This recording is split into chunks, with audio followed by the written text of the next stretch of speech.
Hello नमस्कार दोस्तों, मैं अविराज बैट एजुकेशन चैनल पर एक बार फिर से आपका स्वागत करता हूं। प्यारे बच्चों, आप लोगों का जुलाई में जो भी एग्ज़ाम देना है, आप लोगों को जो भी कुछ आना है उसमें, उसकी सारी तैयारी मैं यहीं से आपको करवाने वाला हूं। ठीक है, तो बस आप लोगों को जितने लेक्चर दिए जाए आप लोग देख लीजिएगा। और मैं आज आप लोगों को ये बता दूं कि कम समय में तैयारी की कैसे जाती है। अगर जुलाई महीने के एग्ज़ाम की तैयारी करना है तो कैसे करना है, आइए जानते हैं क्या क्या पढ़ना पड़ेगा। सभी विषयों की चर्चा विस्तृत रूप से यहाँ की जाएगी।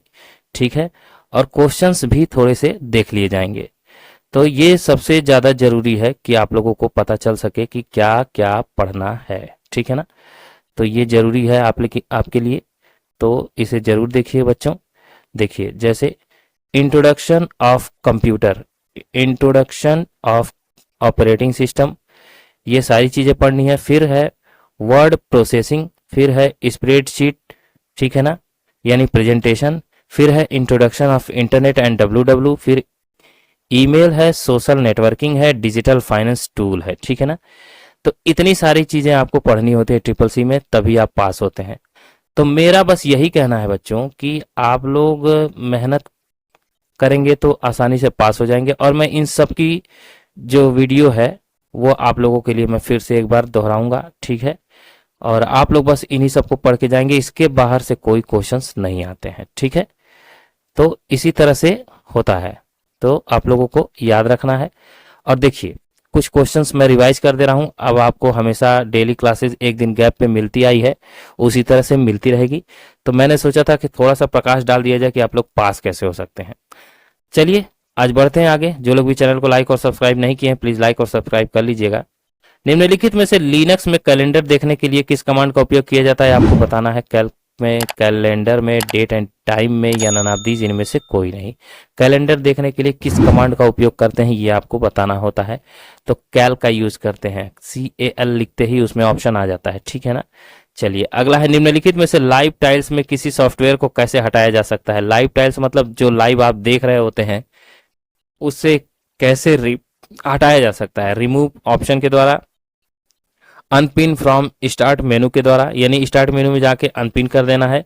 अनपिन फ्रॉम टास्क बार, या हाइड एंड सीक मतलब छुपाना और दिखाना। देखिए, अनपिन का मतलब ये होता है कि आप जो चीज पिन किए हैं वो सबसे ऊपर में आती हैं, अनपिन कर दी हैं तो वो चीजें सबसे नीचे चली जाती हैं, या फिर जहां रहती हैं वहां चली जाती हैं। पिन अप करने का मतलब ही होता है कि वो हाईलाइट हो चुका है, सबसे पहले पे आकर के वो खुलेगा। तो इसमें कह रहा लाइव टाइल्स के सॉफ्टवेयर को कैसे हटाया जा सकता है। तो अनपिन फ्रॉम स्टार्ट मेनू, यानी स्टार्ट मेनू में जाकर अनपिन आप करेंगे तो हट जाएगा वो। ठीक है ना, अगला है, निम्नलिखित में से एक स्लाइड पर विभिन्न एनिमेशन लागू करने का आसान तरीका कौन सा है। विभिन्न एनिमेशन को मतलब कई प्रकार के एनिमेशन को लागू करना है तो आसान तरीका कौन सा है ये बताइए। कस्टम एनिमेशन इफेक्ट का उपयोग करेंगे, एनिमेशन क्लिप आर्ट डीएक्टिवेटेड का उपयोग करेंगे, एनिमेशन स्क्रीन एक्टिवेटेड का उपयोग करेंगे, या इनमें से किसी का नहीं। जल्दी से बताइए क्या हो जाएगा राइट आंसर। तो एनिमेशन स्क्रीन एक्टिवेट कर देंगे। ठीक है ना, तो सब पे ये वर्क करेगा। ठीक है ना, चलिए अगला है, निम्नलिखित में से मैपी का फुल फॉर्म क्या होता है आपको बताना है। बहुत ही इंपॉर्टेंट क्वेश्चन है। मैपी का full form messaging application program interface होता है, मॉडल एप्लीकेशन प्रोग्राम इंटरफेस होता है, मैनेज एप्लीकेशन प्रोग्राम इंटरफेस होता है, या नन ऑफ दीज इनमें से कोई नहीं। मैं आपके पूरे पूरे समय को बचाने की कोशिश करता हूं कि आप लोगों को बोरिंग भी ना लगे और आप लोग जल्दी से देख करके अपना कोई और भी काम करते रहें। ठीक है ना, क्योंकि ट्रिपल सी इतनी बड़ी चीजें नहीं है, आगे कंपटीशन बड़ी होने वाले हैं अगर आप इसकी तैयारी करते हैं तो। जैसे पेट की तैयारी हुआ, SSC की तैयारी हुआ, CHSL CGL हो गया, उसमें MTS हो गया, और भी चीज़ की तैयारी आप करना चाहें, चाहे टीचर की या किसी भी चीज़ की, तो वो सारे कंपटीशन बहुत ही हार्ड होते हैं। ठीक है, उनके लिए थोड़ा ज़्यादा मेहनत करना पड़ता है। तो ये तो रिपीटेड क्वेश्चन आते हैं। तो मैपी का फुल फॉर्म क्या हो जाएगा बच्चों, आपको बताना है। तो मैपी का फुल फॉर्म होता है मैसेजिंग एप्लीकेशन प्रोग्राम इंटरफेस, मतलब कि ए ऑप्शन आपका राइट है। ठीक है ना, अगला है, निम्नलिखित में से पारंपरिक यूनिक्स फाइल सिस्टम पर एक फाइल के लिए किस टाइम स्टैम्प की आवश्यकता नहीं पड़ती है, बताइए। कह रहा है यूनिक्स फाइल सिस्टम पर एक फाइल के लिए किस टाइम स्टैम्प की आवश्यकता नहीं पड़ती है, किस समय। एक्सेस टाइम के समय, क्रिएशन टाइम के समय, चेंज टाइम के समय, या नन ऑफ दीज इनमें से किसी टाइम के लिए नहीं। तो क्या हो जाएगा, क्रिएशन टाइम मतलब जब आप क्रिएशन करते हैं उसको, ठीक है ना, तब उसमें इस टाइम की जरूरत नहीं पड़ती है। चलिए आगे बढ़ते हैं। निम्नलिखित में से पाई चार्ट डालने के लिए किस विजार्ड का उपयोग करते हैं? पाई चार्ट अगर आपको डालना है, पाई चार्ट समझाने के लिए होता है, ठीक है ना। एक सर्कल होता है, उसमें इतने बच्चे शिक्षित हैं, इतने बच्चे बेरोजगार हैं, इतने बच्चे खेतिहर हैं, इतने बच्चे वो हैं, इतने बच्चे स्कूल गए, तो वो ग्राफ के जरिए जो समझाते हैं वो पाई चार्ट होता है। पाई चार्ट डिवाइडेड करता है एरिया को, ठीक है ना, एक सर्किल में। तो वो बताइए कहाँ पर वो मौजूद होता है? तो बताइए, चार्ट विजार्ड में, पाई विजार्ड में, डाटा विजार्ड में, या इनमें से कोई नहीं? तो क्या हो जाएगा? चार्ट विजार्ड में होता है पाई चार्ट, ठीक है ना। चलिए आगे बढ़ते हैं। निम्नलिखित में से किसी फाइल में यूजर लॉग इन सेशन को रिकॉर्ड करने के लिए किस कमांड का प्रयोग किया जाता है? किसी फाइल में यूजर लॉग इन सेशन को रिकॉर्ड करने के लिए किस कमांड का उपयोग करते हैं? लॉगिंग कर रहे हैं तो वो रिकॉर्ड होता रहे। रीड, मैक्रो, स्क्रिप्ट या ननाब्दी, जिनमें से किसी का नहीं? तो स्क्रिप्ट का उपयोग करते हैं बच्चों, तो वो हमारे सारे रिकॉर्ड को रखता है, ठीक है ना। चलिए आगे बढ़ते हैं। निम्नलिखित में से किस शॉर्टकट कुंजी का अलग प्रभाव होता है? आपको बताना है। कंट्रोल से अलग प्रभाव पड़ता है, शिफ्ट से पड़ता है, टैब से पड़ता है, अल्ट से पड़ता है? किससे अलग प्रभाव पड़ता है? सबसे अलग प्रभाव कंट्रोल से पड़ता है, ठीक है बच्चों, याद रहेगा। चलिए आगे बढ़ते हैं। निम्नलिखित में से हार्डवेयर का वह टुकड़ा जो कंप्यूटर के डिजिटल सिग्नलों को परिवर्तित करता है और टेलीफोन लाइनों की यात्रा कर सकता है, वो कहलाता है टावर, मॉडेम, ब्रिज या ग्रीन वायर? क्या कहलाता है? ये क्वेश्चन आप लोगों ने समझ लिया होगा, ठीक है ना। हार्डवेयर का वह टुकड़ा जो कंप्यूटर के डिजिटल सिग्नलों को परिवर्तित करता है और टेलीफोन लाइनों की यात्रा भी वो कर सकता है, तो वो कौन है? वो राउटर हो सकता है, मीडियम हो सकता है, मॉडेम हो सकता है, कुछ भी हो सकता है। तो उसका सही आंसर हो जाएगा आपका मॉडेम, ठीक है ना। मुझे तो पता था, आप लोगों को पता होना चाहिए। चलिए आगे बढ़ते हैं। निम्नलिखित में से कौन सा टेलीग्राम के संदर्भ में गलत कथन है? और आप लोग जरूर बताइएगा कि मैं पढ़ाता कैसा हूं, आप लोगों को समझ में आता है कि नहीं आता है, ठीक है ना। कौन सा टेलीग्राम के संदर्भ में गलत कथन है, ये आपको बताना है। शेयर मल्टीमीडिया डाटा मतलब मल्टीमीडिया में डाटा को शेयर करना, ये गलत है। सेंड इंस्टेंट मैसेज मतलब कि आप लगातार उसको सेंड कर सकते हैं मैसेज, ये गलत है इसमें।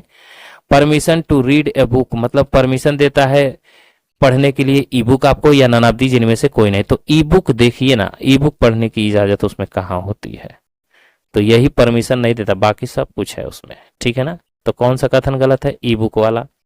निम्नलिखित में से लिब्रे ऑफिस कैल्क में कितने प्रकार के सेल रेफरेंस होते हैं? बहुत ही मोस्ट इंपॉर्टेंट है, बार बार आता है ये, इसलिए बच्चों, प्यारे बच्चों, आप लोगों से रिक्वेस्ट है कि इस क्वेश्चन को छोड़िएगा मत। लिब्रे ऑफिस कैल्क में कितने प्रकार के सेल रेफरेंस होते हैं? स्प्रेडशीट में पूछ लेगा, कैल्क में पूछ लेगा, दोनों की बात एक ही होगी।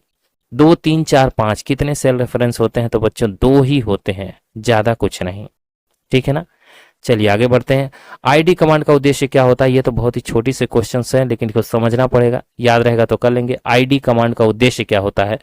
Print virtual UID and GID, print effective and real GID, print effective and real UID and GID, या ननादीज, इनमें से कोई नहीं।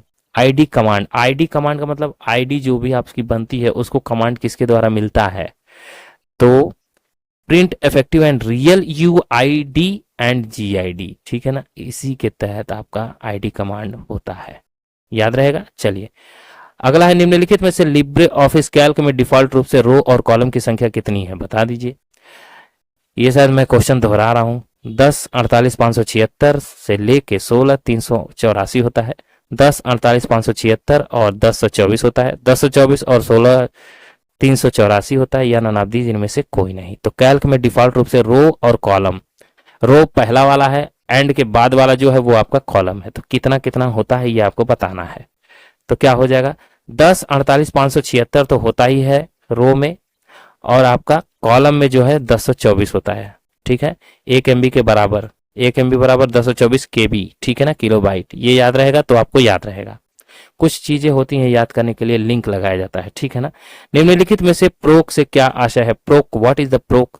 हाई लेवल लैंग्वेज है, प्रोग्राम है, वर्चुअल फाइल सिस्टम है, या इनमें से कोई नहीं? तो प्रोक एक प्रकार का वर्चुअल फाइल सिस्टम होता है, ठीक है ना, परमानेंटली नहीं होता है। चलिए, निम्नलिखित में से किस प्रकार की समस्या कहलाती है जब कोई हैकर नेटवर्क में प्रवेश कर जाता है? तो सिक्योरिटी की परेशानी होती है वो, एबिलिटी की, परफॉर्मेंस की, या इनमें से कोई नहीं? तो हमको तो लगता है सिक्योरिटी की है, आपको क्या लगता है? आप जरूर बताइएगा, लेकिन इसका आंसर सिक्योरिटी सही है, ठीक है ना। चलिए, कुछ चीजें तो एनालाइज करनी पड़ती हैं। आपके कंप्यूटर में कोई हैकर अगर घुस जाए तो क्या सिक्योरिटी को तोड़ रहा है ना। निम्नलिखित में से कौन सा आईपी के लिए लागू नहीं है? आईपी मतलब इंटरनेट प्रोटोकॉल होता है, आईपी के लिए लागू नहीं है। बताइए, data format, error reporting, packet handling या नन ऑफ दीज? कोई नहीं। तो एरर रिपोर्टिंग जो है आईपी एड्रेस के लिए लागू नहीं करता है, ठीक है ना, बाकी सब करते हैं, ठीक है। चलिए, अगला है, निम्नलिखित में से किस मेनू में फॉन्ट कलर चेंज हो सकता है? बताइए, फॉन्ट का कलर चेंज करना है तो किस मेनू में जाकर के करते हैं? डिजाइन में, इंसर्ट में, एडिट में, फॉर्मेट में। ऊपर में ये सारी चीजें रहती हैं, फाइल रहता है, सेव रहता है, डिजाइन रहता है, इंसर्ट रहता है, एडिट रहता है, व्यू रहता है, फॉर्मेट रहता है, टूल्स रहता है। तो किस मेनू में कलर चेंज करने का ऑप्शन होता है? तो फॉर्मेट मेनू में होता है बच्चों। किस में होता है? फॉर्मेट में, ठीक है। अगला है, निम्नलिखित में से कौन सा सभी सरकारी सेवाओं के लिए सिंगल पॉइंट की सुविधा के लिए एक सामान्य और एकीकृत मंच है? भीम ऐप, क्रिस ऐप, उमंग ऐप, प्रगति ऐप। सरकारी सेवाओं के लिए सिंगल पॉइंट की सुविधा उसमें दी जाती है और सामान्य और एकीकृत मंच कहलाता है। कौन है बच्चों? तो उमंग ऐप में, ठीक है ना। 13 भाषाएं और इसमें कई सारी सेवाएं हैं, ठीक है ना। चलिए आगे बढ़ते हैं। निम्नलिखित में से कौन सा टीसीपी आईपी प्रोटोकॉल दूरस्थ टर्मिनल कनेक्शन सेवा के लिए प्रयोग किया जाता है? आपको बताना है। यूडीपी, टेलनेट, एफटीपी या रैर? रैर तो आपका विनजिप होता है, जिप फाइल को जो है वो अनजिप करने का काम करता है। तो बताइए, टीसीपी आईपी प्रोटोकॉल को दूरस्थ टर्मिनल कनेक्शन सेवा प्रदान करने के लिए किसका प्रयोग किया जाता है? तो ये है जो टेलनेट का प्रयोग करते हैं, ठीक है ना। क्योंकि आईपी से ही आपको समझ जाना चाहिए कि इंटरनेट प्रोटोकॉल से ये क्वेश्चन पूछा गया है। चलिए अगला है, निम्नलिखित में से किसके द्वारा हम इंटरनेशनल मनी ट्रांसफर कर सकते हैं? स्विफ्ट के द्वारा, नेफ्ट के द्वारा, आईएफएससी के द्वारा, आरटीजीएस के द्वारा। Real time gross settlement RTGS, Indian financial system code IFSC का फुल फॉर्म है। एनईएफटी जो है ये आपका बैंक में पैसा ट्रांसफर करने के लिए होता है, और अगर विदेश से पैसा मंगाना है, भेजना है तो स्विफ्ट का प्रयोग करेंगे, ठीक है ना। स्विफ्ट कोड होता है, ठीक है। चलिए आगे बढ़ते हैं। निम्नलिखित में से आईएमईआई कितने अंकों का होता है? 7, 9, 12, 15, ये आपको बता देना है। आईएमईआई आपका 7, 9, 12, 15, तो 15 अंकों का होता है आईएमईआई नंबर, ठीक है ना, आपके फोन के पीछे। निम्नलिखित में से कौन सी सेवा ई कॉमर्स द्वारा उपलब्ध नहीं है? ई कॉमर्स के द्वारा उपलब्ध सेवा कौन सी नहीं है बताना है। Online search, buy and sell, online email या नन ऑफ दीज, जिनमें से कोई नहीं। ई कॉमर्स सेवा कौन सी है आपकी? फ्लिपकार्ट हुई, ये सब जो भी ऑनलाइन करवाते हैं ये सब आते हैं, किस में आते हैं? ई कॉमर्स में आते हैं, ठीक है ना। तो इन सारी चीजों को ई कॉमर्स तो बोलते हैं, लेकिन किसके द्वारा उपलब्ध नहीं है? इन चारों में से बताना है। तो इन चारों में से बताना है, तो ऑनलाइन ईमेल की जो सुविधा है वो आपका ई कॉमर्स में नहीं आता है। बेचना और खरीदना ये ई कॉमर्स में आता है। ऑनलाइन सर्च करवाता ही है एप्लीकेशन में, तो आप लोग सर्च करते ही हैं, तो वो भी ई कॉमर्स में आता है। लेकिन ऑनलाइन ईमेल, चैटिंग ये सब नहीं होता उसमें। चलिए, रिक्त रेखा को पैराग्राफ कहा जाता है, तो इसे खाली पैराग्राफ भी कहा जा सकता है। कहा जा सकता है कि नहीं? बताइए, सही है कि गलत? तो बिल्कुल कहा जा सकता है। चलिए, ग्राहक खरीदार कुकी का उपयोग कर सकते हैं, ये बात सही है कि गलत है? ग्राहक खरीदार कुकी का उपयोग कर सकते हैं, तो ये भी सही है, ट्रू एंड फॉल्स में, ठीक है ना। अगला है, नेट बैंकिंग से नई चेकबुक बनाना संभव है, ये बताइए सही है कि गलत है? तो उसमें ऑप्शन आ गया है कि आप चेकबुक बना सकते हैं, ठीक है ना। चेक चाहिए कि नहीं चाहिए चेकबुक, तो ये सारी सुविधाएं उसमें होती हैं। और आज का लास्ट क्वेश्चन है, निम्नलिखित में से यूएस मिलिट्री ने 1969 में क्या बनाया था? ARPANET, first computer, super computer या इनमें से कोई नहीं?